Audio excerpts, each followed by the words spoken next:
Welcome back, sons of Sam. I just want to say I'm sorry for the hiatus. I'm sorry things have taken so long. If people, if you're out there and you've been in contact with me, you know why.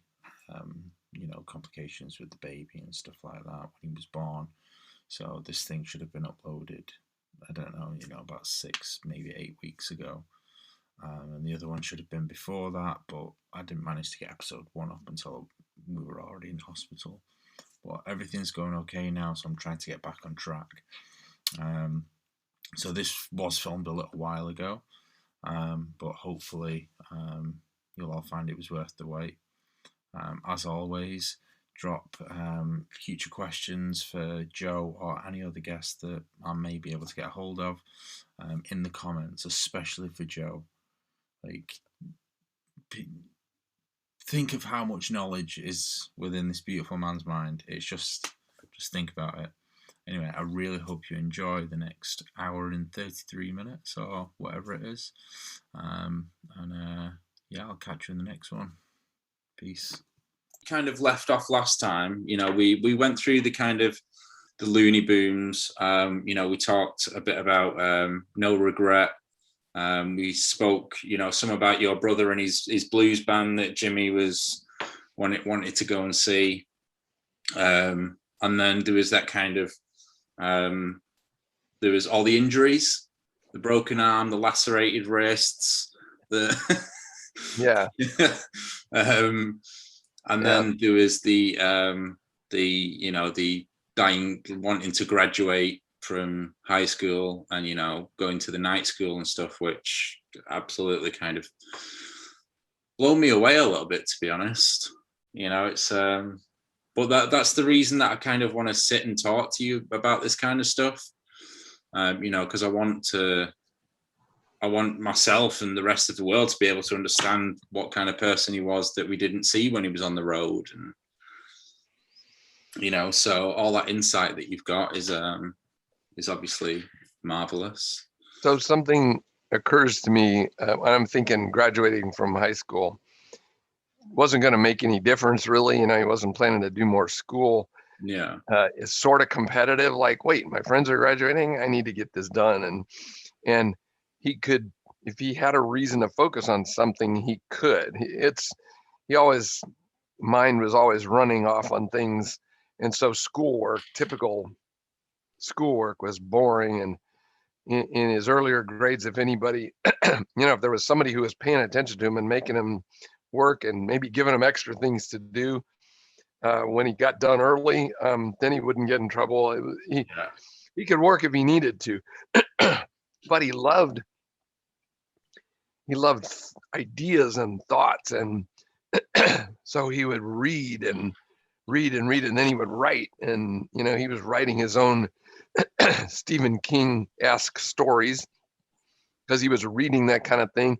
But he likes to discuss stuff. So when you get to discuss books you want to read and with people that think crazy like you do, that's pretty hard to find. So what he would do is he would go with Taylor and his brothers and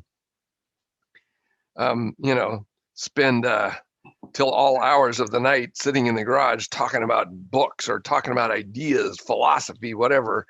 Just to be able to talk with people about big ideas is something that's cool. You don't do that in school to speak of. And if you're doing music, that's cool. But if your mind is running off on big thoughts, it was cool. He found some people to hang out with. And Taylor and his brothers were, a bunch of guys. He was welcome at the house. He would rather be there than anywhere. Our house, that's for sure. Our house was open. He would bring friends over here, but it was more to play music and stuff. Yeah. But I remember, his just sitting in the garage at 2 a.m. in a lawn chairs or whatever, talking about big things. So yeah, he was. So the high school graduation thing, I don't know. It struck him as, hey, I'm going to do that, and then he did it in a very short order. But that works because then he's focused and he has something to occupy his mind. So you can tell from his music that his mind was running off on things all the time. Yeah. Because there was too many big thoughts and crazy things and neat, it's ways of looking at stuff. We read when he was writing this thing, and he wrote, I'm going to say, like Stephen King books, the endings aren't great, but the feelings you get and the connections you make with feelings. So that's what he did. You could feel what this guy was going through, whatever it was, So, and the music, that he participated in with Avenged Sevenfold, for example, man, there's feelings in that stuff, and we would wonder, how do you, Brompton Cocktail, somebody who's dying and wants to be up for their family, but how do you feel that? Well, his grandma was going through cancer, and the other guys, they were good about that connections, feeling, and putting it into music. So, or putting it into, Matt's doing the lyrics, but they're sharing the feelings that show up in the lyrics. So anyway. Yeah, Brompton Cocktails, probably one of my favorite songs, because you do just have that kind of intensity. I feel like Brompton Cocktail was like they tried to do with Exist on the stage, where you have this build, like the big bang. You kind of have that with Brompton Cocktail. You get this slow build, and then you get this kind of burst of energy, and then it kind of tapers off towards the end. And I think that's the whole idea behind a Brompton Cocktail, as it is. And I was happy to actually be able to see them play that live as well. They only played it a handful of times, but yeah, that was a highlight, because I only saw Jimmy perform once, but just I remember just kind of just standing there like that the whole time. Like, I couldn't wait for him to play Almost Easy just so I could see him do the double ride thing, like in person. It was just like, but that's the one thing that everybody always comes back to, Almost Easy. It's like that double ride. Like, Portnoy couldn't pull it off fully, Aaron couldn't do it fully. It just shows kind of, the technical ability that he had, and Almost Easy in itself is like 3 different music genres all kind of rolled into one. And it's just, It just shows how kind of mixed and kind of melded his mind was with so many different things all at once. So, it was an honor to me. The really neat thing to watch a show was to hear him singing on it as well. And of course, that's the later stuff. Like Afterlife or something like that, or from that era. And he would say, don't come watch the first show on the tour, because still getting my wind, but come watch us. And they always seem to finish the tour in LA, which is perfect, because then everything is firing on all cylinders. But it's just kind of neat. And they made that video live in the LBC, which actually captures it, because it's got the cameras on them. But how do you play that kind of drumming and then sing at the same time? Is pretty amazing. My an older cousin of mine, he's a drummer, and I used to say to him when I was like young teenager, and I'd be like, you've got to listen to this band, you've got to listen to this band.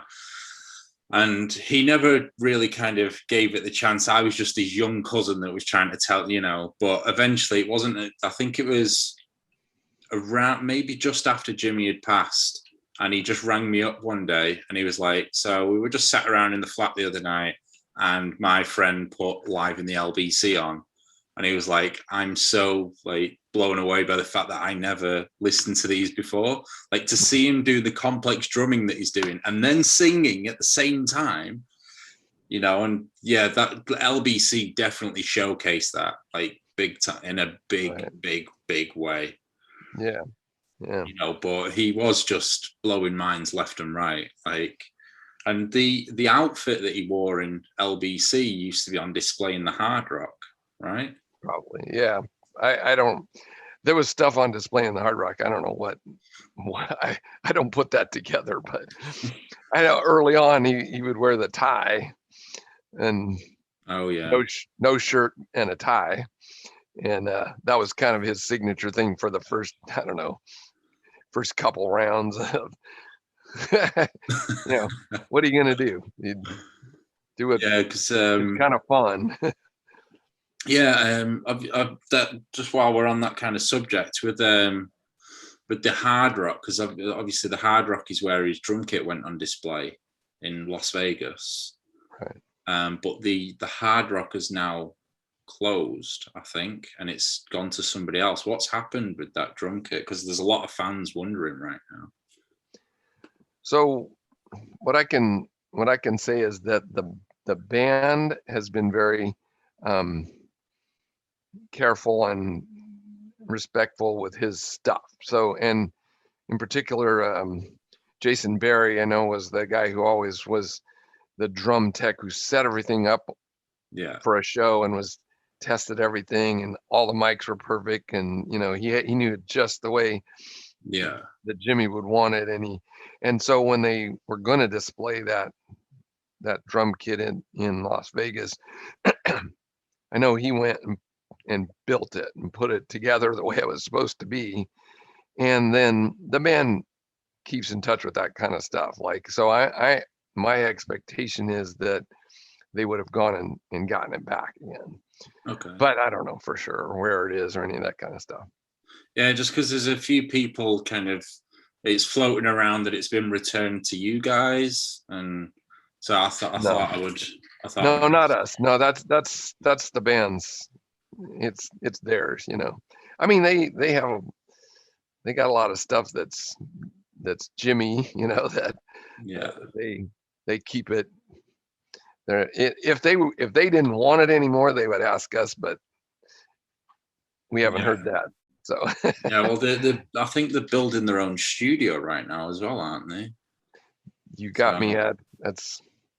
I think I saw something online that they're building a studio at the moment, so maybe that's where it'll end up.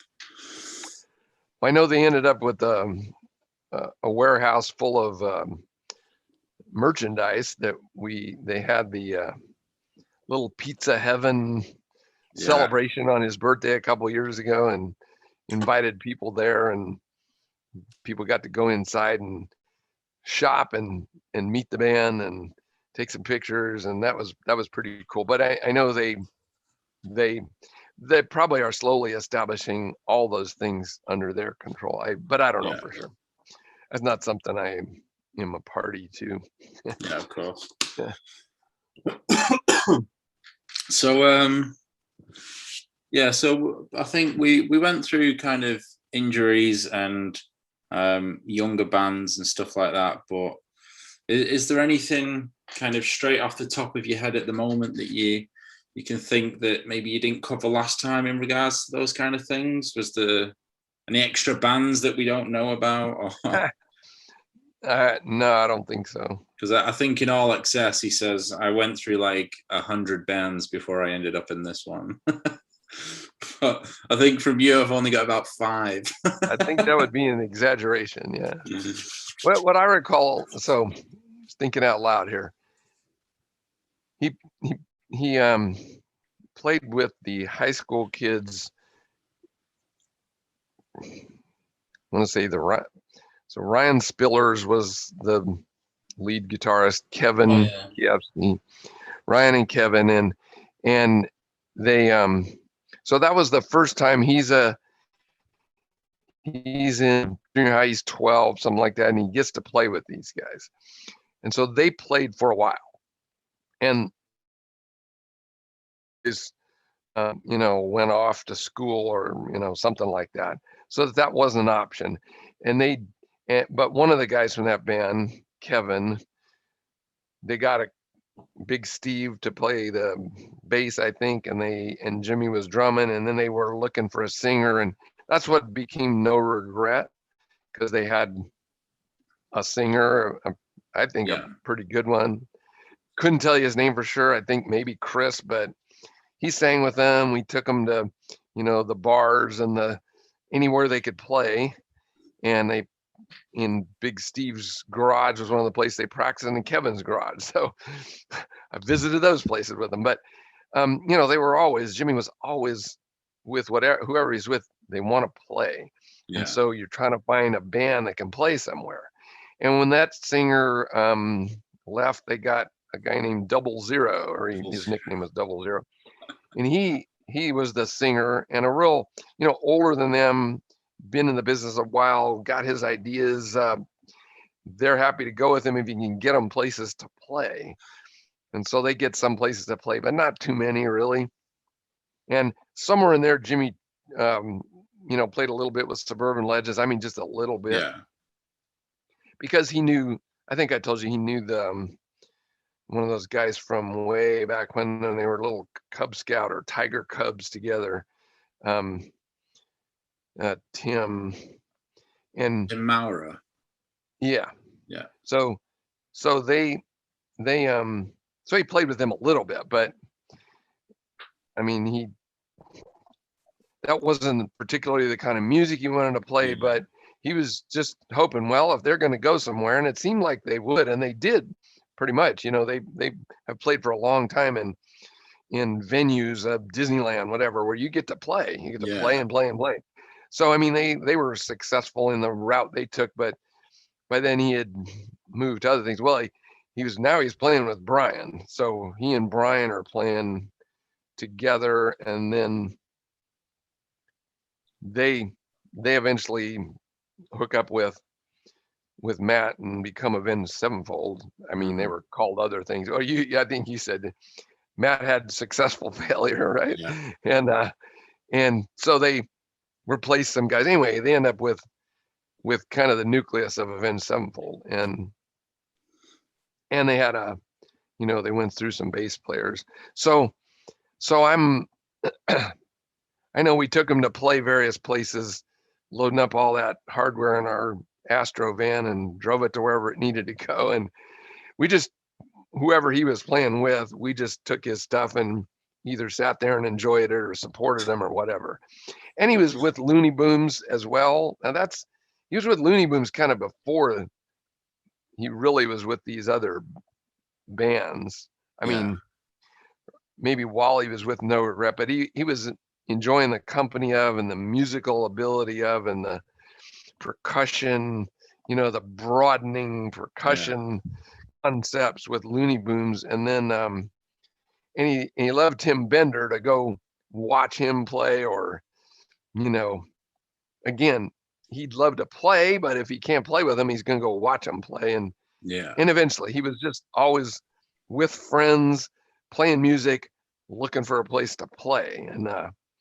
And with Avenged Sevenfold, so when he joins up with Matt Sanders, Matt's the guy with he's got the determination, the know-how, if you will, he made it happen. Well, he reached out to people and said, you ought to let us play, you ought to sign us, whatever. Matt was really the reason that happens, because he did the kind of thing that you need to do. He found people to places to play, people to work with, and made it all happen. I mean, whether it's merchandise or whatever, Matt and Jimmy was just happy to play. So they got to start playing places. They played the little venues that some of them, like Chain Reaction, you have to bring so many people, in effect, you pay your way in. But and how he got them on the Warp Tour, I have no idea, but it happened. And I remember one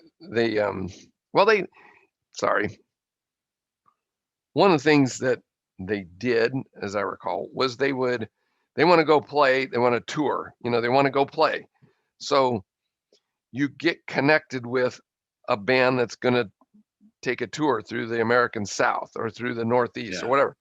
18 visions. Yeah, it's 16. It's 8 dates or whatever. You just, hey, can we open for you? You know, can we be on the bill? And they got to play, and they connected with people that I know.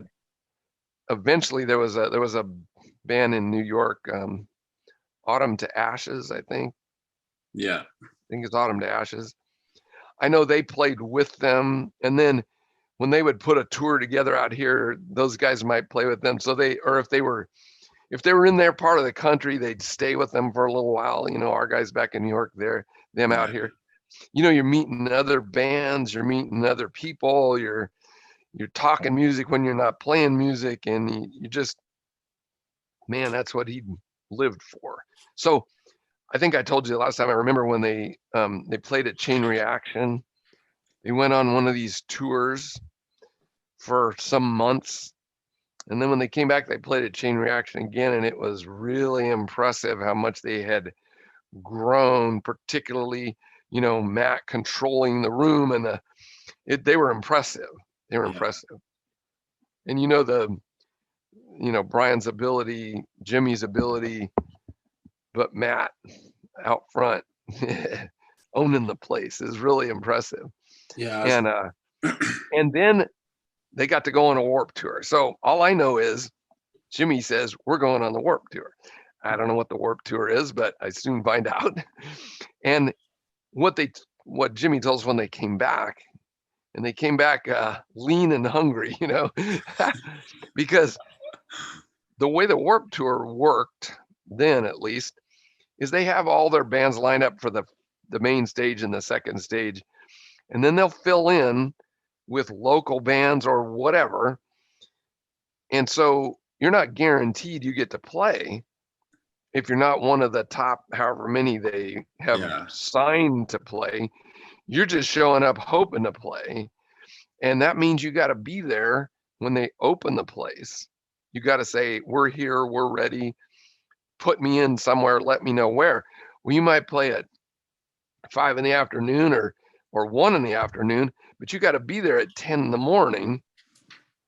And when the show's over, they pack everything up at, you know, 10 o'clock, 11 o'clock at night. You got to start driving and be at the next city ready to go at 10 in the morning. So it means at least one of them is driving all night while the other guys try to sleep on the floor of the van. And it was like day after day of that. They got to play, but boy, they were tired, and the tour wasn't feeding them. You know, what do you eat? You try to find fast food in the middle of the night or whatever. And so they, as I recall, they came back happy to have been playing, exciting, really tired and hungry. You know, like they hadn't eaten well or slept well for quite a while.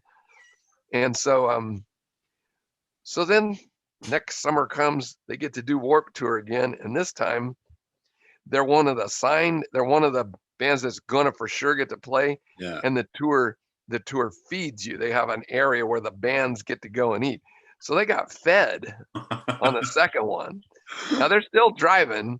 I think they brought somebody to drive, but now where this happens, I remember there's one of these tours, they came back after being in the vehicle together for a long enough time, and this was on bass player number 2 or whatever, and number 3, I don't know. And Jimmy's like, I can't do that anymore. He's like, we got to get another bass player because I can't travel with him or whatever. I'm gonna kill him, whatever. But and no disrespect to that guy, Jimmy's a hard guy to get along with. But in Jimmy's way of handling things when the guys are cranky because they're tired and somebody's pissed off about something, is Jimmy's get in your face and keep screwing with you until you're ready. you grab him like you want to kill him, and then it gets funny, and then everything's fine. You know, his job is to mess with everybody until they were happy again, or relieved that he would quit messing with them. So he had a role there. But anyway, I just remember it's not easy traveling in a van, same people sleeping on the floor of the van or sleeping in a motel, but you're going to buy one room probably, and everybody's trying to find a place to sleep. So the third time they went out, it was like, screw this, we're getting our own bus. I don't care if we don't make any money on this. we're traveling in a bus and we're going to get to sleep on the bus. Somebody else is going to drive. It's like, and they could clear up a lot of those details. I'm sure that's the feeling I got was, damn, we were hungry and tired. Second one, well, at least we ate good. And the third one, okay, we're going in style. And, you know, eventually the tour wants you to be there. And you don't normally do too many Warp Tours. It's kind of like new, but I think we got to see them in a city not too far from here, Pomona, where they had they were playing on the tour on the main stage, and we got you know, they could take a certain number of people on stage with them. It feels like it's like a big semi truck type of stage. It's not real. It's bigger than that, but they line the bands up and their equipment in a row, ready to move on. I think I told you that before too.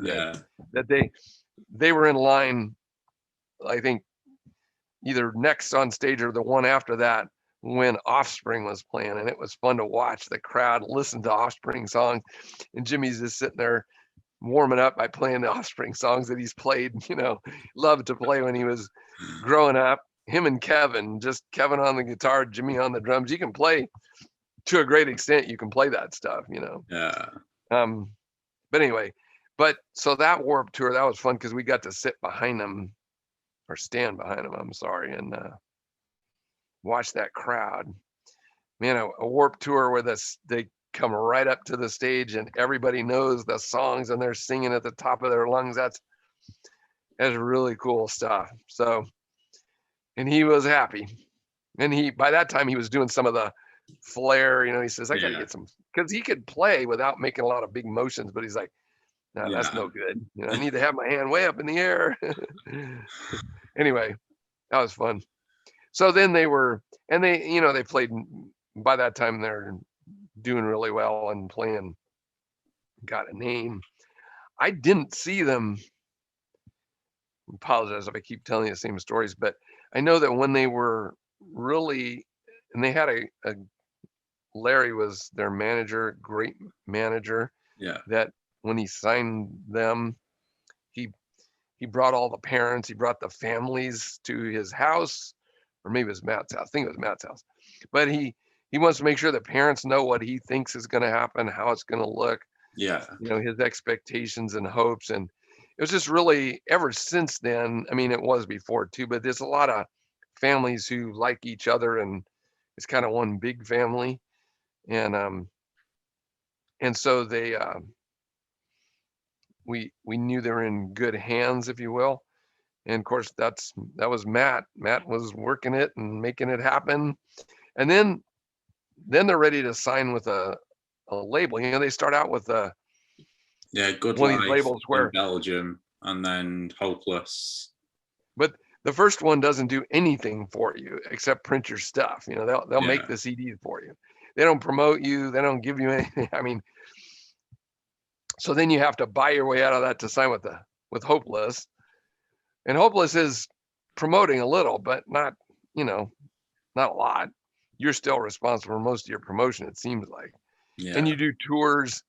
You know, they did a number of tours when they were with Hopeless, but they're looking to be signed with a bigger label because they're ready, and we think the labels are ready. And I recall they had, I think it was DreamWorks was ready to sign them, and they had their offer from DreamWorks, but they were on a Warp Tour, and they were out in Ventura, and they were on the second stage, not the main stage, but the report is everybody was over at the second stage and they were rocking the place, and that they had executives from Warner Brothers there who said, okay, we want these guys, and they blew DreamWorks offer away. You know, like they were going to be their band in this genre, and good for them, you know. But it was because they're so good live. They're good on this. Not every band plays it that well live, and man, there's something. They work so well together. And of course, by that time they had Johnny. So I'm sorry, when they came back off of that tour, like, we got to get ourselves another bass player. Then Johnny was still in high school, but they knew him and they asked if he wanted to go with them on a tour. He's like, heck yeah. Yeah. Sorry, high school, I'm not going to quite finish till I get back. But he's, capable musically, but he also is a family friend, gets along. Yeah. He's the little brother that Jimmy never had, so he can poke him and carry him around on his shoulders and whatever else. Poor Johnny had to put up with Jimmy being a big brother, which he never. That's a bad thing, torture your little brother. That was it. But oh yeah, I Johnny, had 2 younger brothers, so I know what it was all about. yeah, so Johnny made it complete and put up with Jimmy, and it was all good. But yeah, by then they were tight. They were so impressive anytime anybody saw them, and they're off to the races. So I don't know any bands they were with, any guys they were with before who didn't wish them well, Yeah. And our impression, there's a lot of good musicians out there. You got to be in the right group, and you got to be a little bit lucky. And they had the people, they had Matt, they had Larry ready to work with the band, and they had tremendous musicians, and that's all of them. Brian, Jimmy, and Johnny, and Matt can sing a ton, and it really works. It's just great, and they write well. They write stuff well. Everybody giving input, and it's really something. So they got to play. That's the deal. They got to play, and if they get to play, you're going to want to see more and hear more. Yeah. So in the with the early albums, then, like, can you remember much of what he was like for his writing process at home? Or was it more was that more at Matt's house in the garage kind of? When you're talking Avenged Sevenfold stuff, I don't know other than what you might see recorded. I'm thinking that Jimmy was, as a drummer, a lot of bands want you to sit back there and play the rhythm that we decided on.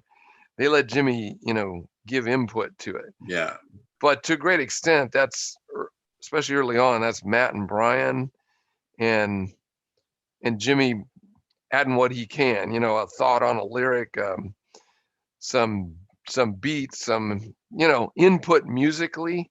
Yeah. But I don't think he was doing much in the way of writing until the later ones, when you can start, they'll acknowledge, hey, he was, by then they were recording stuff, they were recording their sessions, and I don't know.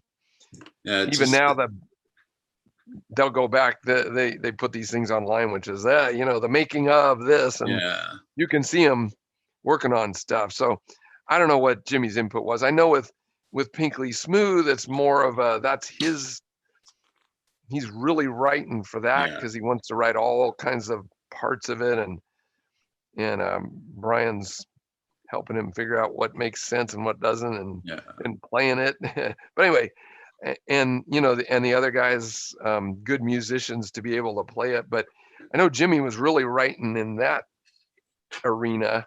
Yeah. And then eventually began to kind of share himself with Avenged Sevenfold. I think to an extent he respects them and their writing ability, their songs so much that it's like a little risky to put yours out there and say, what do you think of this? But I think they were saying, come on, give us stuff. And however they worked it out, they share stuff.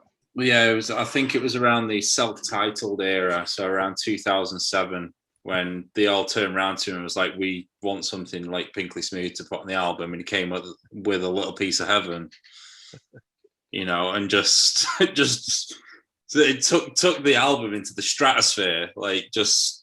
I remember the first time I ever heard that song, and I'm pretty sure a lot of other people do. And just yeah.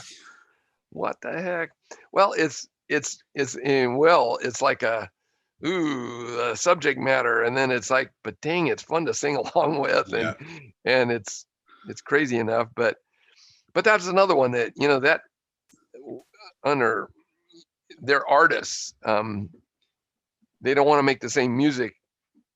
Yeah. They don't want any song to be the same, and so you can see them grow through the different albums, that trying different things, and that's those artists, you know, they're all, those guys are willing to try something a little different, and just because it's fun to do it, not trying to imitate somebody. You know, if they use a tuner on the lyrics one time, it's not like because somebody else did it, it's like, hey, this would be fun, let's try this, or whatever. And the same thing with Jimmy. Just the real blessing for Jimmy was, these are guys who appreciated him and were willing to let him add stuff, you know, play more. And I recall when they went to, so Andrew Murdoch, right? The Mudrock, yeah. Mudrock, yeah. So what I hear from Jimmy, we hear, you know, Jimmy is an energetic, excited, wants to fill constantly. And he says, he sits me there and he looks at me and he goes, less is more. He said, what does that mean? Less is more. Less is more, which means if you don't fill it totally full of fills, the fills you do put in have more impact. It's like, let the audience, let the mind experience the impact, because they're overwhelmed if there's too much fill. So Jimmy's like, okay, I'll try that. And, you know, so people were giving him input musically that he listened to. He was a guy who was willing to try stuff and listen. Is important, because, you know, the earlier albums, you can tell he's just playing at a furious pace, and that's what he wants to do. But if you're gonna make the music a little more impactful from a tune and lyrics point of view, you got to kind of back off that a little, maybe, I don't know. So I certainly am not trained musically in any way. I just like to listen to stuff, and like, it kept getting better, you know, from my way of hearing. It was like, wow, that sounds so good. It sounds good, you know, when Matt is singing instead of screaming, and when there's less drumming and more instruments, and it's like, dang, this stuff is good. So they just kept growing, and each of them. So you asked about writing. I know they would get together, even on tour. They'd sit in a bus and think of new riffs or something that's like, wait, I'm gonna write this down, or I'm gonna record this just so I can remember later. You know, when they come off a tour, they got to take some weeks off to decompress. Then they start writing. You know, they write for months, because you got to share ideas. Say, what do you think of this?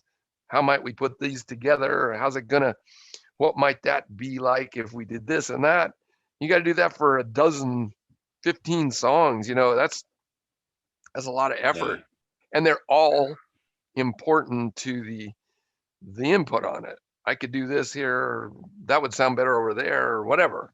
And then the way they write, apparently the music comes first, and then Matt's going to write lyrics for it, which is, I just don't know how you do that, but he does it so well, you know. And the one song, I mean, I think, so the song that becomes Buried Alive, is where Jimmy was just, it was like just the simple beginnings part of guitar and drums, and Jimmy's just kind of humming along, singing sounds. But I loved that song because that's my old rock and roll kind of speed changes, but it's not too fast for me. And I really liked that one. And then it was like, wow, do you hear what it's like when it's got the lyrics? It's almost a different song, because lyrics will cover a pause or something. I don't know. It's really impressive to me how do you write stuff like that? So I don't know. Yeah. So and I'm looking forward to the next. Another top favorite of mine. So that's probably that and Afterlife are my two favorites, I guess. But but that's really because I got a Jimmy connection there. I Yeah. feel more of him in those songs. So, but anyhow, so the writing is an amazing thing that I didn't see it. I didn't know what they Yeah. did. It's just kind of a magical thing. But I know that Jimmy felt more comfortable as time went on, sharing more of his, if you will, musical feeling to things, and you know, they wanted him to, so that means he's willing, because these guys are real important to him, you know, that they think positively of what he's trying, and yeah, so they encouraged the heck out of him, and he shared, and I'm glad. So do you remember like what the first song you might have kind of come home and been like, you know, Dad, listen to this? Was that quite late on, or would that have been? Because I remember you saying, like, you know, like when you and your wife used to come home, she'd sit out on the porch so she didn't disturb him, because he'd stop at that point. Right. You know, so obviously even at home he was pretty private with his writing and stuff. Right. So you're right. We didn't get to see or hear that, and he didn't ask us what we thought of things. He, at home, he listened to, you know, hundreds of other. Yeah. He listened to so many songs. We'd have those huge trash bags full of cassettes or whatever that he'd listen to, and then he'd record over them. He's listening to the radio. Anyway, so we knew what he listened to, but it was pretty broad. And then the band would come out with music, and we wouldn't know the band came out with music until they'd say, here's some CDs, you know. Oh, great, cool. Then I could play them in my car, and, you know, but he shared Pinkly Smooth with us, so that we heard like the raw stuff, that along the lines of what got put out online recently. Mm-hmm. Driving up to the mountains with that in the car, going, what the heck, and back it up, let's listen to that again. And so he shared some of that, but that's as he's finished with it and it's about ready to, you know, they're getting close to doing something with it. The Avenged Sevenfold stuff we didn't hear until right before, and it was Nightmare stuff, where they had recorded it on, you know, drafts or raw things or demo things, you know, so that we got to hear it there. That's the first time I can recall ever hearing anything that's in progress. And so the guys were, I mean, Jimmy was just not real good at that, you know, who needs to hear what or anything, but we got to hear some of that. And then since then though, Matt came over and said, yeah, it's just such a neat thing that he'd say, we want you to hear what we're working on, and, you know, before the lyrics, hear the music. Yeah. And he'd have, well, we call this one the whatever, this is the Darth Vader song or whatever. I don't know what it became, but I'm going to say they shared with us after he was gone more than he ever shared with us when he was here, which is sweet. And it really says something about who they are. And Jimmy Jimmy wanted to play, and it was up to the band to get him there. And he knew the music. I mean, he practiced, he played, he worked hard at, you know, he'd come off a tour and be going to a room. We wouldn't see him for, seems like a couple days. I'd be wondering, is Jimmy okay? Just needs to be by himself for a while, you know, just to not have to do anything with anybody, watch some TV, listen to something, but not talk. But then a couple days later, he'd be in there working on the pads, you know, the drum pads, so it's not making noise, but he's in there working on his timing and stuff. So he worked at it, and he loved writing and playing and everything with the guys. But he'd share when it was done, you know, hey, here's our album. He tried hard. He wasn't any good at the details of like getting your parents into the show to see you backstage. Like, we'd be standing out front going, I'm sure he wanted us to come in, but they're like, sorry, you know, and there's no way to contact the band while they're there preparing, playing afterwards. Somebody would come running like, Jimmy, your parents are standing out front. Oh, can you go get them? Whatever. You know, they developed some guys. So Dan the body. Yeah.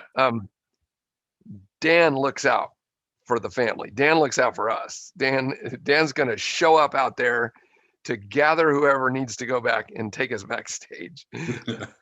Jimmy, that wouldn't occur to him. Like, that's not where his mind's on the show. So they tried. Eventually we learned what the deal was. You couldn't just be backstage pass. It had to be, we had to get in free with the band, with the whatever. Once they learned how to do it, it's like, great. And you know, the other guy's parents, occasionally we'd be out front going, I don't know if you heard anything. Is anybody coming to get you? Can we go with you? But it's kind of funny. I mean, we just learned how the whole show thing works because the people working on the show don't know anybody. Yeah. And if the tickets are there and your name with the bands and all that, that's great. But we can't do a halfway. Well, we don't need you to buy the tickets for us. Just get us in to see you afterwards. That doesn't work. Yeah. There's a way to do this thing. So Jimmy was he's such a great guy. Just not good at that kind of detail. So we learn and we work around it. And we know who with Larry's, you know, when Larry was arranging something, he'd send somebody out to find us or send the limo to get us or whatever it took, because can't leave that to Jimmy. And they had, what was the show? Oh, so there was a music company that had a drum off every year. It was a place that sold equipment, and hopefully it'll come to me as we're going on here, but they'll have a drum off every year. So Jimmy was, when he was very young, very excited to go drum, you know, do a drum off. And he participated in one when he's, you know, I don't know, 10 years old, 11 years old. And, you know, the other guys the people competing are adult drummers, and they're cool. And he's just, first time he's hammering away on the things, no real plan except to drum as fast as he can and hit as many things as he can. And one of the cymbals falls over and he's trying to pick it up. It was like, okay, that didn't work very well.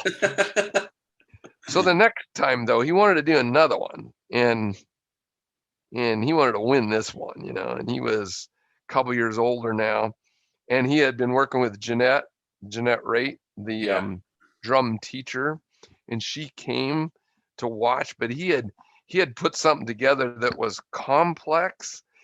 It had speeds that are hard to even, syncopations. It's hard to even know what's going on if you're not a really good drummer, I think. Yeah. And Jeanette had been watching it, knew what he was working on, and so she was there to kind of be supportive. And Jimmy did it beautifully. Other guys did their thing, but there's judges there that are making notes, and Jimmy doesn't win. And he's like, screw this. Jeanette goes over to talk to the judges and kind of look at the scores, and the thing they had kind of graded him less on was something like rhythm. And she says, do you even know what he was doing? He was doing 7s with his hands and 4s with his feet. Like, I don't think you even know what he was doing. And so Jimmy says, you know what? Forget this. I don't need to do this kind of thing, because you're right. They don't even know what I was doing. Yeah. And Jeanette was irritated on his behalf, because that's so more brilliantly complicated, and he did it perfectly, and you didn't even know what he was doing. And okay, forget this. So the drum offs, did 2 of them. They weren't they weren't fulfilling. But some years later, now that Avenged Sevenfold is big stuff, you know, he gets invited to be one of the judges on the finals for the drum off, where you go to the little theater, the stadium, and it's not a stadium, but a theater, you know, seats a few thousand people, and all the drummers are there, and they're going to have some special shows. People are going to drum, famous people or whatever. Jimmy's there to be a judge. And so we are going to go watch it. The parents are going to, Larry's got his person out there keeping in touch with us. And we get in line to go in and like, where's Jimmy anyway? He should have been here by now because this place is packed. There's nowhere to park. Yeah. It took us an hour to get there. It's like, where's Jimmy anyway?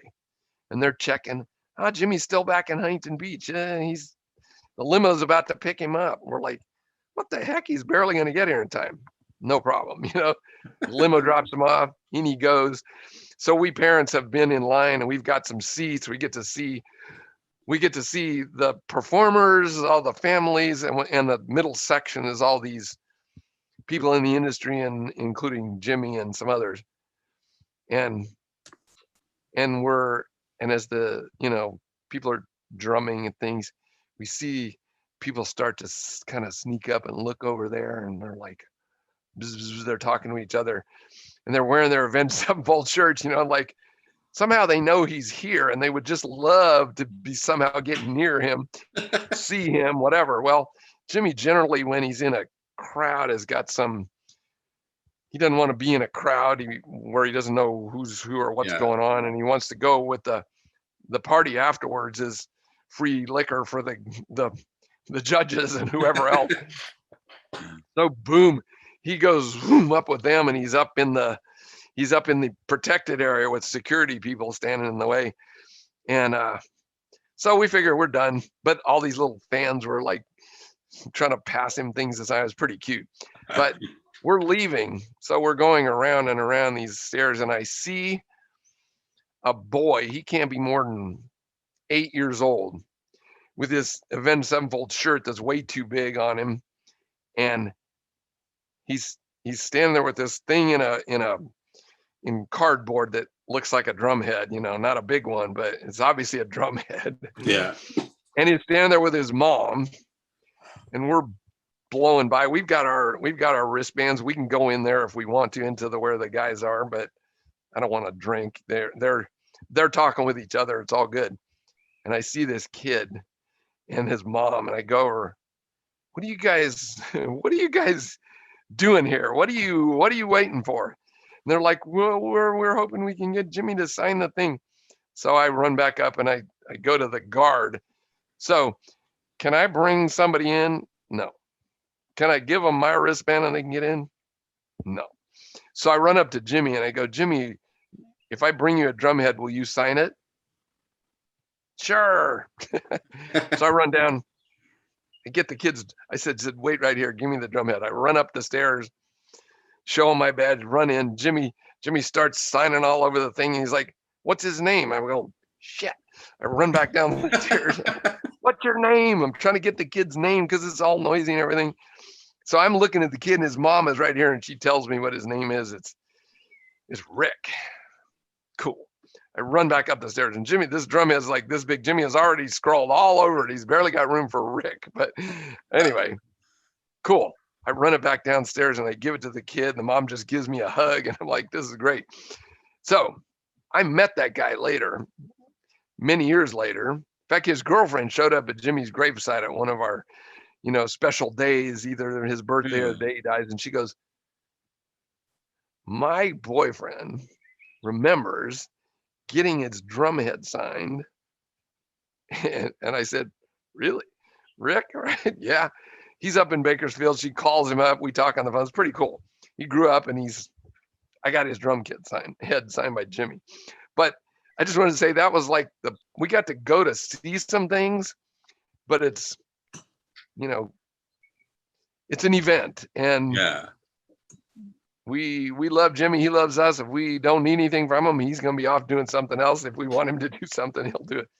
It was pretty cool. What was the name of that company? It's like a music stores. Not like Guitar Center or Drum World. Guitar Center, something like that. Yeah, I don't even remember which one, but Jimmy and the face-offs. Yeah, I mean Jimmy and the drum-offs. It was like Jimmy trying to play basketball when he's so good, but the coach wants him to sit still and not yell, and he doesn't get to play, you know. Same thing with his music, really. Wanting to play. Where can we play?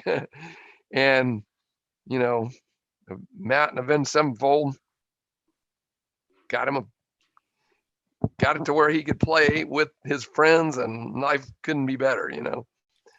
So anyhow, we got to be in some shows. Generally we go way up at the back, all the parents and grandparents. We see other old people way at the back of these shows, like, who are you here with?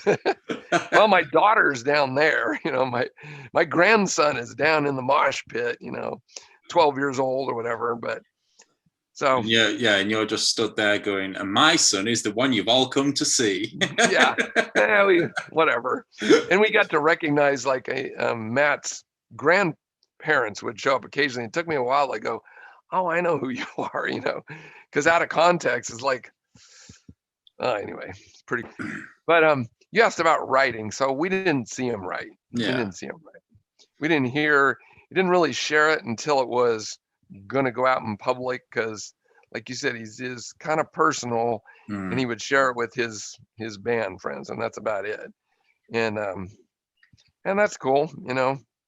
When you're an artist, you're always a little exposed to what are people going to say? Are they going to like it?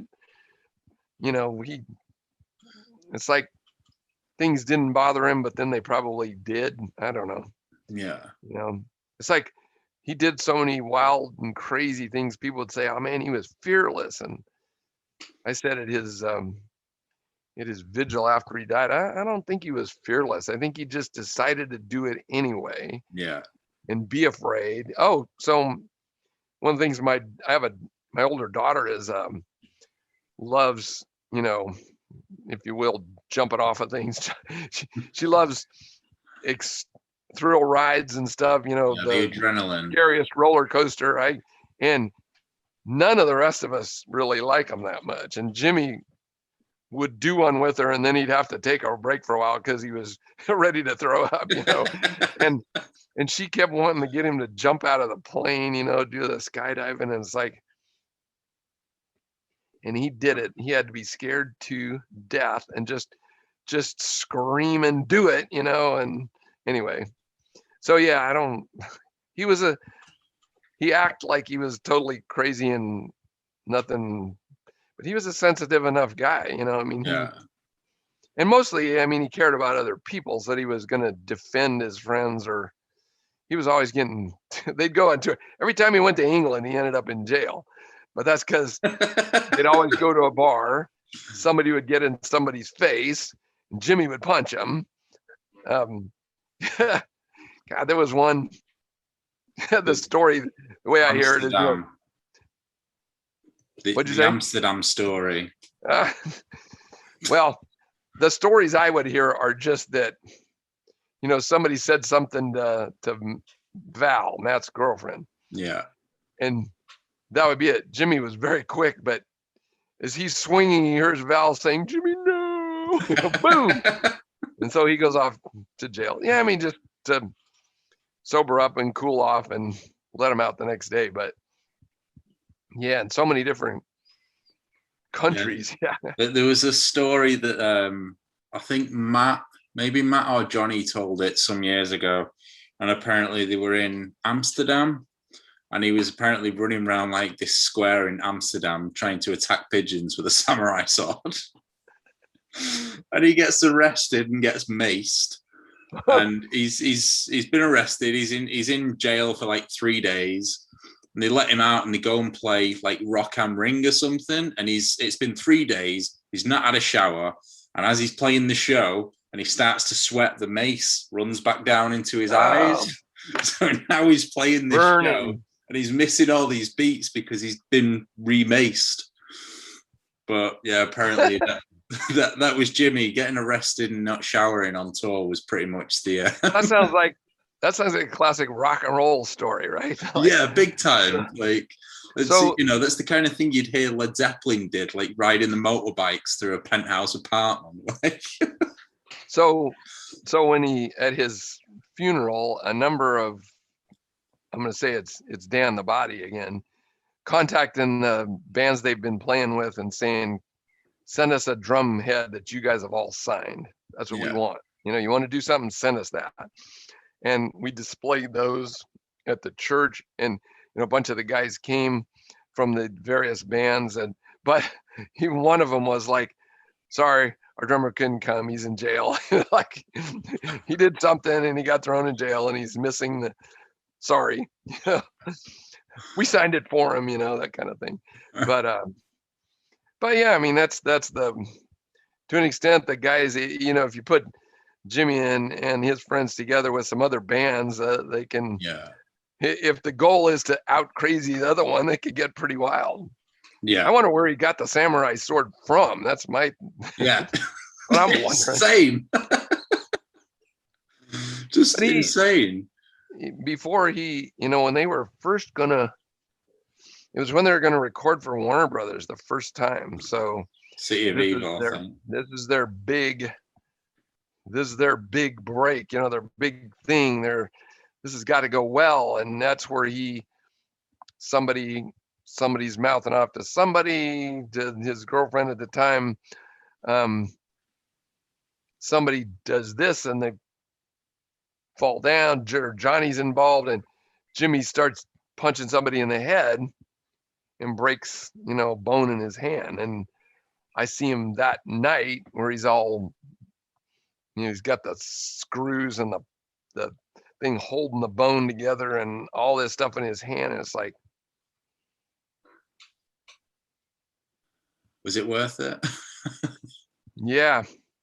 It's like, I got to get a new girlfriend, that kind of thing, where somebody who isn't going to do drama and get everybody all riled up and get in somebody's face because they're not, I don't know, whatever. Yeah. But he was like, now we can't make the recording date that we were given, and that was a low point. But as again, if you go out drinking in the bar, and Jimmy seemed to be very likely to punch somebody at some point. So, but they waited for him, and then there's all kinds of stories about how amazing he is recording. How many tracks he can put down in a row at a recording session. But yeah, I think the entire first album, Sounding the Seventh Trumpet, he recorded the whole album in one day. Well, I'm going to say it was that City of Evil one where you got a big studio now and a big producer, and they're like, yeah, well, we'll have a studio tech do it. Oh, no, you won't. Well, but he's going to be able to do it just right. Hey, this is my song. These are my songs, Yeah. And they say, okay, we'll give you one shot at it. And then, just put down track after track after track. So, but it's because he was a really good drummer. He really knew his stuff. Yeah. I don't know how you can even think through all all that drumming, but pretty cool. It blows my mind when you think, it's like you can literally have each limb independently playing a different time signature, just like, I can barely get my hands to cooperate when I play the guitar. Yeah, and if you throw feet in there, that's like, what the heck? Yeah, definitely. Like just trying to use a wah pedal was too much. Yeah. So I mean, and we met a lot of kids who, say Jimmy's my inspiration. I'm drumming now. We always tell them, well, enjoy it, do your best at it, just enjoy the drumming. Don't expect that you're going to be another Jimmy, because he was born with mind, eye, hand coordination that not everybody has. So he was able to do some things, and then you got to really work at it, and then you got to get lucky and be with the right group. And don't make that your goal for the future. Enjoy the music, the drumming, go for it, Jimmy was an inspiration that way. He loved doing it. And anyway, and he'd pick up the guitar every now and then, like, you know how to play the guitar? Yeah, the chords are pretty easy. Yeah, there was, because I think he originally wrote the guitar riff for Almost Easy. and Brian comes out and he's like, I hate it. Like, it's just like, I just know that I need to do something with it. I need to change it. Like, I just know. Like, you can't let the drummer write the riffs. Like, Right. No matter how much music he's listened to, but yeah. But anyway, so that's the good thing about that band. You know, they all have input on the music, and they're a team. Boy, what a team! So, because obviously you have that kind of piano at home. Did he ever do any recording on that piano at all, or? No, I mean, he was thinking and making notes maybe on that piano, just hearing what it sounds like, trying stuff. I mean, he had a real good memory for music, so that I don't think he needed to write it down too much to remember what he was doing. But with once they're working together and they've started to buy equipment, and they had studios, and each I don't know what a studio, they had recording equipment and a place to record it. I think at Matt's house, at Brian's house, and Jimmy could do it in his condo or whatever. So they would record stuff. They could do it on their own. They could do it with another person or whatever. And I think bands do that a lot. That's my impression. If you want to start putting some things down so other people can hear it, record it somehow. Yeah. And they couldn't initially do that very well, but I mean, somebody would get a 4-track and they would start trying it just so they could make demos and things. But eventually that, I think, becomes part of the writing, put down some thoughts and see how it sounds, and then share it and adjust it and record it with one other person and then try it with another thing. I mean, that's my impression. Sounds easy, and I'm sure it's not, but so to answer your question though, we didn't hear him recording stuff either. When he was home playing music, he was listening to it, which we couldn't really hear. He was drumming with it, so we could hear his drums. If he had a friend with a guitar in the house, then they could play. But that's playing, music that was other people's music at that point. When they started writing stuff, we weren't privileged enough to hear that. So we got nothing unless they gave it to us, which he didn't start doing until right near the end of his career. And the other guys have shared stuff with us since, just because they want to include us in the family, which is really neat. Yeah, it's nice that they do that. It's totally unnecessary, and we love it. So just going back to the touring thing a little bit, then kind of, do you remember what it was like the first time they announced like an international tour? Like, he said, we're going to England, or we're going to Japan, or something like that. Because I imagine that would have been quite exciting for him, really.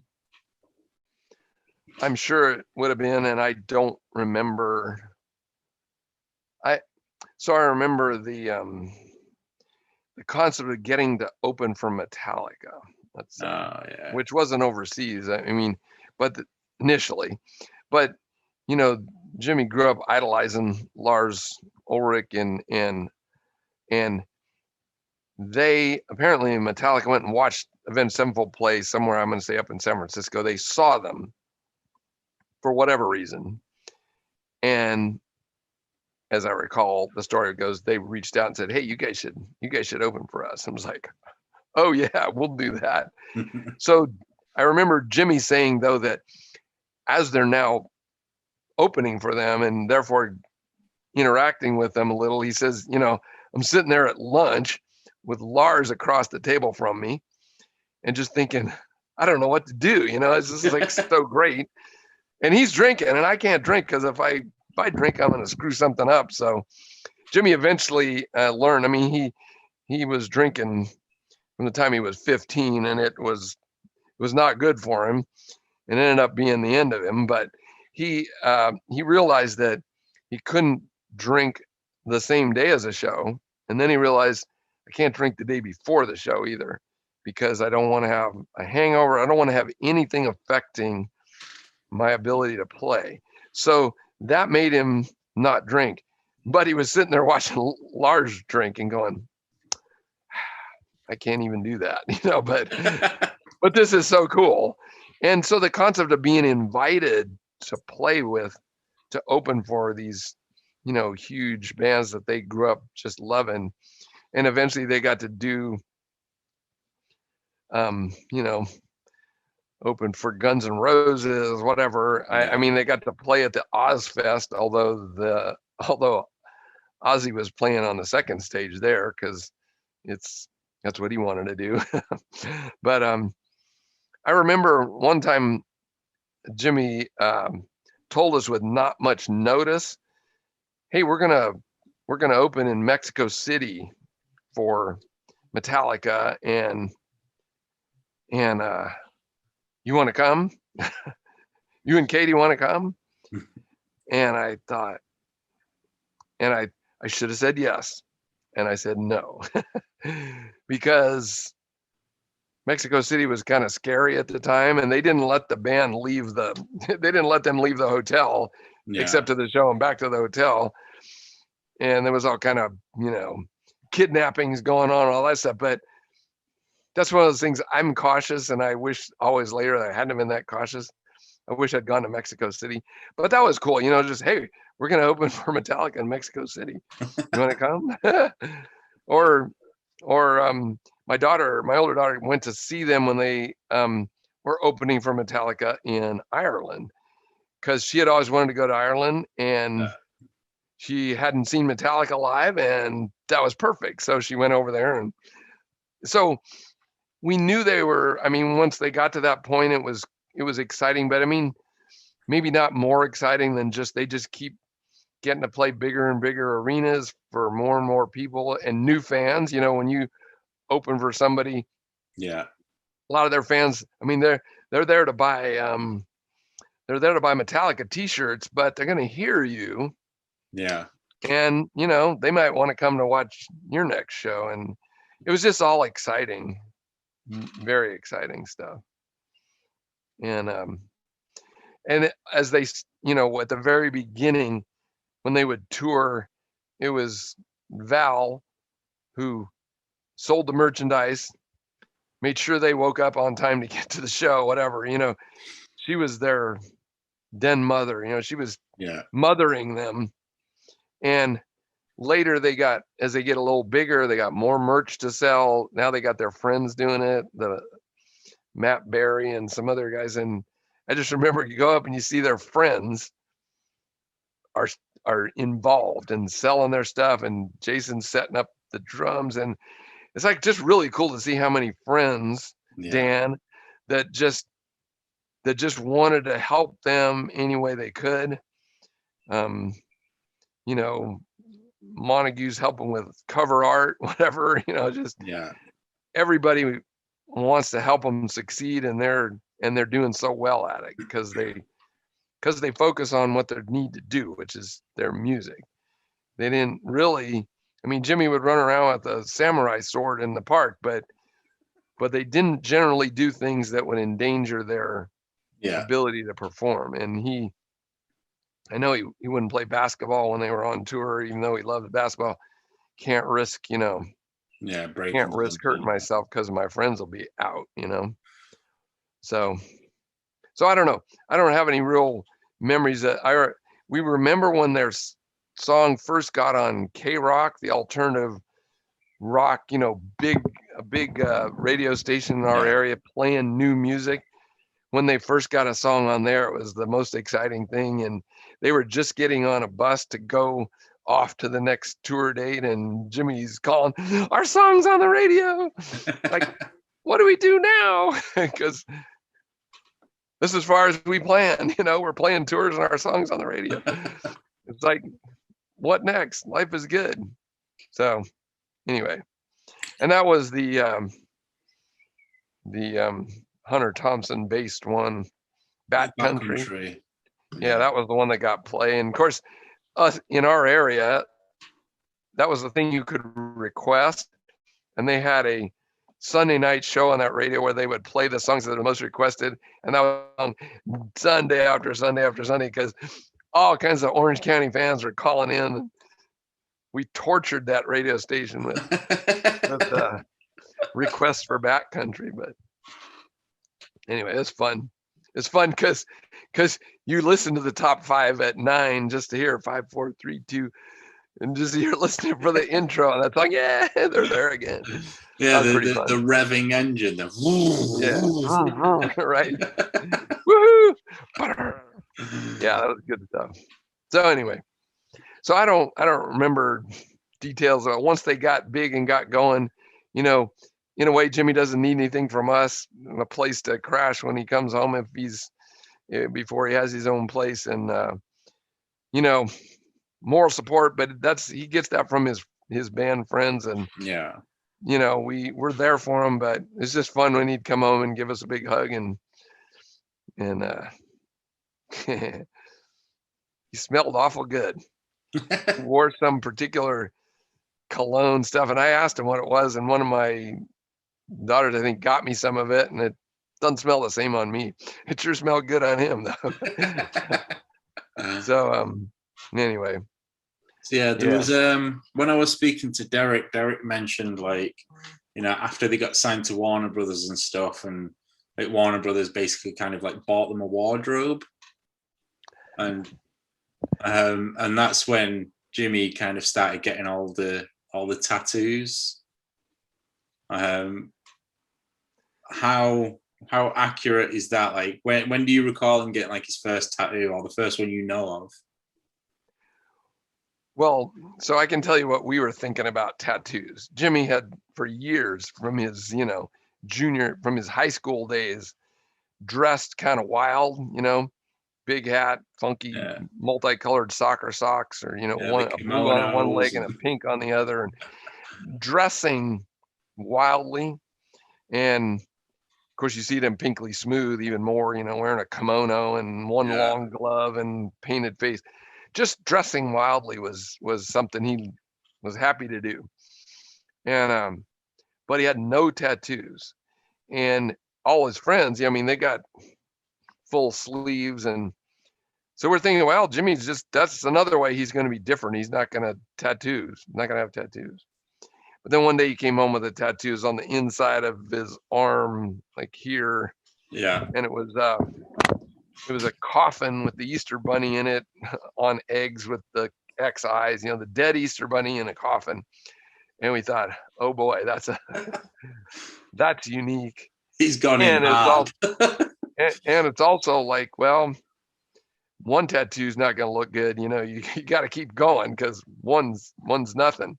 So we knew he would at that point. And, you know, he was very proud of the Headless Horseman that took a long time to ink and stages, but he had designed that one, or him, and I think Micah probably helped him design it, one of the Montague brothers. But but he at that point was, you know, designing what he wants on himself.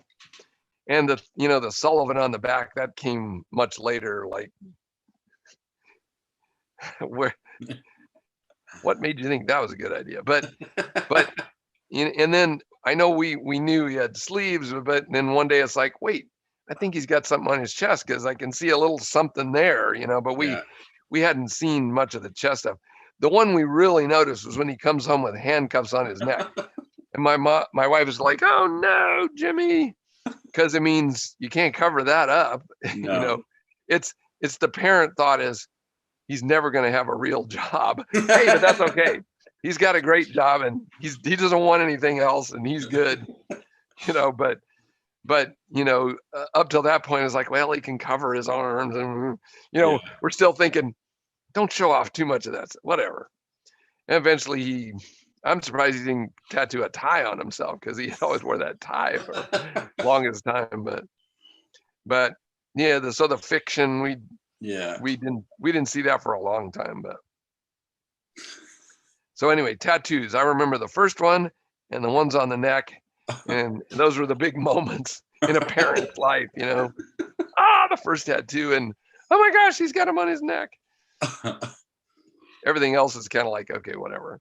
I know. Was there any significance behind the handcuffs, or was it just? You can make up significance. Somebody might know the significance. I don't know. I've heard people say what they think it means. He didn't tell us. It just he just showed up with handcuffs on his neck.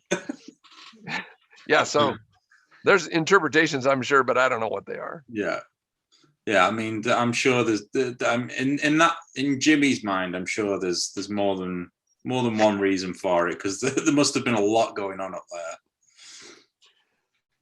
Yes, and he's an artist with musicians. His friends are all tremendous artists in the music area, but Montagues and some others were also real artists in the visual presentation end of things. And so he's enjoying that too. And I know cooking up things with them. And so I don't know, somebody might have suggested that to him, and for some reason he thought that was a good idea, handcuffs on the neck.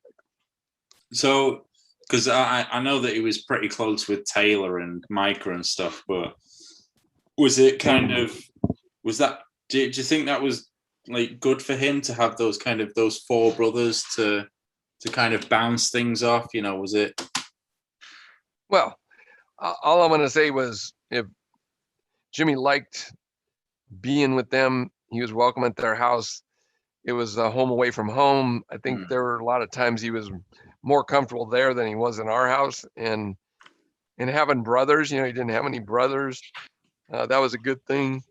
And they were artistic, and they were, I'm sure willing to jump on each other and throw each other against the walls and, do crazy brother stuff. And so, I mean, it's good to have other souls to share stuff with, particularly in that, like the talking philosophy and big ideas. And Micah's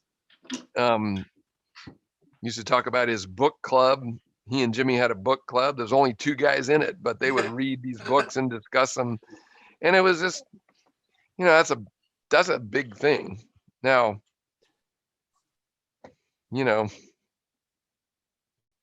Micah struggled with things, and the others probably did too. Jimmy struggled with things. Maybe they were understood each other better than most. I don't know, but was it good? Yeah, I mean, they were good friends, and Jimmy was always, he loved his friends, and he loved his band friends. He loved the Montagues. He loved other friends. It's like one great thing about Jimmy. You could have been a friend a long time ago, and it was still like, hey, you're here. Woo! So, yeah, there was because I don't know if Johnny has like an interview podcast thing, Drinks with Johnny, where he invites people on and they all have a drink. And one of his most recent episodes, he had Michelle and Valerie on. And very briefly towards the end, they do talk about Jimmy and stuff. Obviously, for Val especially, Michelle, it's obviously still a kind of tough subject for them. But they kind of talk about, how there's probably 150, 200 people in this world that would call Jimmy the best friend. And between the members of the band, there's like 5 children that all have names that relate to Jimmy. Like both of Brian's kids, I think, have St. James in the name. And so how does that kind of I think it's but how does that kind of obviously sit with you, knowing that like basically everybody just names the kids after him in a way? Yeah, there's other guys who won his boy's name Rev, that kind of thing, that are not part of the band. But well, it's a neat thing. It tells me that Jimmy was he was a friend, and they loved him, and they want to remember him. And I trust you wouldn't name your child after somebody that you thought it was a bad thing. So it's pretty cool. I mean, in our family, we often are considering, we name our kids after their grandparents, maybe, or something like that. So it's a really special thing that they kind of sneak his name in there. Yeah. As just, I mean, I guess it's a tribute, but I don't know. I think I didn't even haven't even thought about it very much, but you know, when you're naming a child and the parents both want to remember somebody really important to them by giving their child the middle name, you know, something like that. Yeah. And that's just really cool. I'm glad of it. I'm in a faith tradition that thinks of, we talk about the communion of saints, that the people who are alive now and the ones who have gone on are all still united in a caring for each other, you know, if you will, praying for each other, trying to assist each other in however we can. And so I mean, when we name children, my grandson is named after me and Jimmy, basically. But it's because you acknowledge that there's still somebody there that I want kind of sharing with them and watching over them. And anyway, that's it's names can mean something. A lot of times names don't mean anything, but like in those ones you just mentioned, well, they mean something, and that's pretty cool. I'm glad to have had Jimmy to share with people in the way he turned out, which was a big love kind of guy. You know, I mean, he went through his years of being frustrated and angry, but once he got to play music with his friends all day long, and life was just so good, and he was so welcoming to everybody. Fans, as long as it's not craziness, if it's just a fan, you know, you told stories, he'll spend some time with you, you know. And it was I was just really, you know, proud of him for turning out that way, for taking all the inputs and making that out of it. And whether sharing, you know, the music's maybe crazy, but he's still making it with his good friends, and you know, so that's a good thing. So do you think he'd be quite happy with the direction that everything seemed to have gone in these days? You mean musically? The way kind of Avenged Sevenfold have progressed through, like Hail to the King and then onto the stage. Do you think he'd have been completely different with it? No, I mean, well, I was thinking earlier about, you know, you get people together who are artists and musicians, and they're gonna try new things, and you know, the him sharing Pinkly Smooth type stuff with the band was trying new things, and they're very happy to have Brooks, because he is also an artist and a writer, and they can try new things. And you know, there's an effort, I mean, with social media, and you know, in general, fans want things the way fans want them, and they don't want you changing anything or whatever. But that's not what an artist does. You know, you explore some new things, and you do it with great talent. It's going to be good. It's not something we've heard before, but if I want to hear what I heard before, I can put that on, you know. So I'm sure Jimmy would have wanted to keep growing with his friends through this whole thing. And you know, so yeah, I'm sure it's good. And if the guys are happy with it, what else could you want? You know, I mean, they're sharing new, whatever it is. Hail to the King was like easier for me to sing along with, maybe because it's more, some of it was like more classic. my speed. And the stage is so big and artistic. I mean, it's great, but I kind of have to listen. I can't sing along because I don't know. I can't. It's good stuff though, man. There's some songs in the stages, a couple of them, like, wow, listen to that drum. That's the most amazing little drum riff, whatever you call it. Like, damn, that's brilliant. And you know, I'm sure Jimmy's happy with that. He's probably playing it now, you know. Listen to this guy. So do you remember or sharing the music, you know, pull the headphone off and give it to the person who's next to you, wherever you are. Listen to this. Do you remember what he was how he kind of reacted to when they got the first gold record?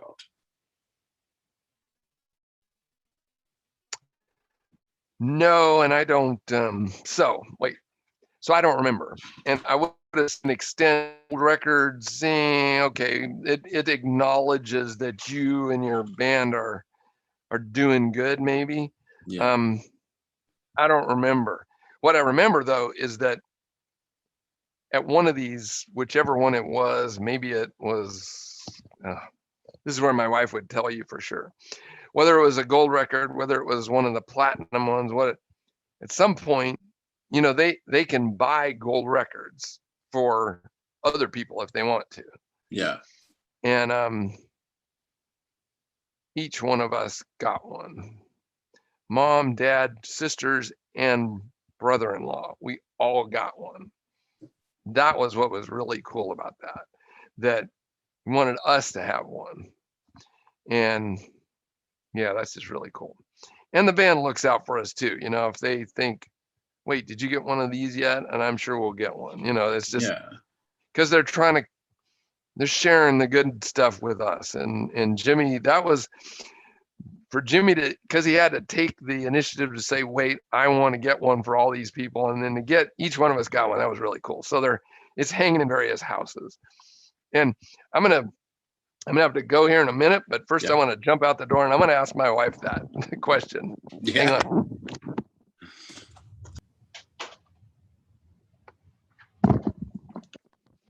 Yeah, I knew I needed to check on that. So let's go back to the question you asked, the first goal record. So as I'm being reminded, it would have been the City of Evil. And Jimmy bought one for each of us for a Christmas present, 2009. Wow. And he died before they came because they were, you know, a little few days later because he died right after Christmas. So the first gold record was a big deal. And that's why it was because he was very proud of it. And he got each of us one of them. And it came after he died, unfortunately. So did that's you know, meaning. Did you know they were coming then? Like, had he already told you? We knew something was coming. We did not know what it was. He was excited about having a Christmas thing for us. So even more so, he was excited about it, wanted to share it. We didn't know. And yeah, I knew I needed to check on that because now it all makes more sense. The record, it was a big deal, and he got one for each of us, which was very special. And we got it after he died, which made it, you know, in a way more special and more, you know, even sadder. But and I need to, if we can wrap up here for this. Yeah, no, that's fine.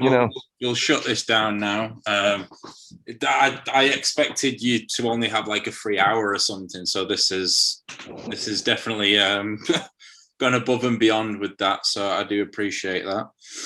But yeah, thank you as always. I'm not sure what other things we need to talk about or you would want to ask. I'm not coming up with any more great things I want to share at the moment off the top of my head. So maybe you can think about it if there's stuff you want to pursue.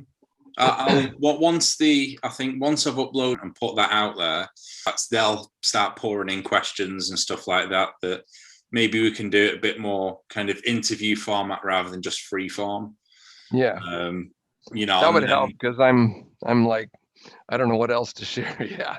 No, that's fine. Obviously, once they start to go out and people know that the opportunity is there to kind of ask you questions and be a bit more direct and in contact with you, then I'm sure, you know, by the time we come to sit down again, there'll definitely be things that we can talk about. And then if I speak to other people in the meantime, you know, they'll probably give me things that I might want to discuss as well. I'm trying to arrange something with Brian Pilbug. Like I've spoke to him on the phone, but apparently his house used to be like somewhere they would go and play gigs and stuff like that. And that could be. We weren't privy to everything they did. That's for sure. Yeah. So there's a lot of. If he needed us to haul his stuff somewhere, we got the news. Otherwise, like. Yeah, no, I'm not too sure where Brian lived, but apparently like one night they played like a Pinkley Smooth show, and then right after they started playing as Avenged Sevenfold, and then the police turned up and shut everything down. Yeah, good luck with that. But yeah, I'm not aware of that one. And most of the, you know, we never saw any Pinkley Smooth. Yeah. until I saw the video you put up, but we never got to see that. We didn't, he didn't need us to do anything, and it was crazy enough music that, I don't know, he was kind of on his own by then. So and once he's with Avenged Sevenfold, we don't, why would we know what he's doing? It's just, if there's a show coming up, he says, hey, you guys want to go to this show? Cool. But, we would have to, and my wife used to keep track of where they playing and all this, but he was on his own. So so when he played where, unless I took him there, I don't know where it is. So anyway, well, fun talking with you. Yeah, thank you very much. It's been a pleasure as always. But yeah, thank you very much, and you're welcome. Enjoy your day. Yes, have fun. Thank you. See ya. Bye-bye. Bye. I hope you were able to find this episode educational, worth the wait. I do think there was a couple of belly laughs in here, but there was also, a few moments there that, tugged at the heartstrings. And, I just want to, again, just give my thanks to Joe and, and just the whole family for, allowing me to be kind of a platform for them to get out the things that they don't normally get to share with the world, and I think I speak for everybody that's watching this when I say, it's really appreciated. So thank you very much, Joe, and the whole Sullivan family. Hopefully we can get together again soon, and hopefully all of you guys will be involved. So get your questions down below, and we'll catch you next time. Peace.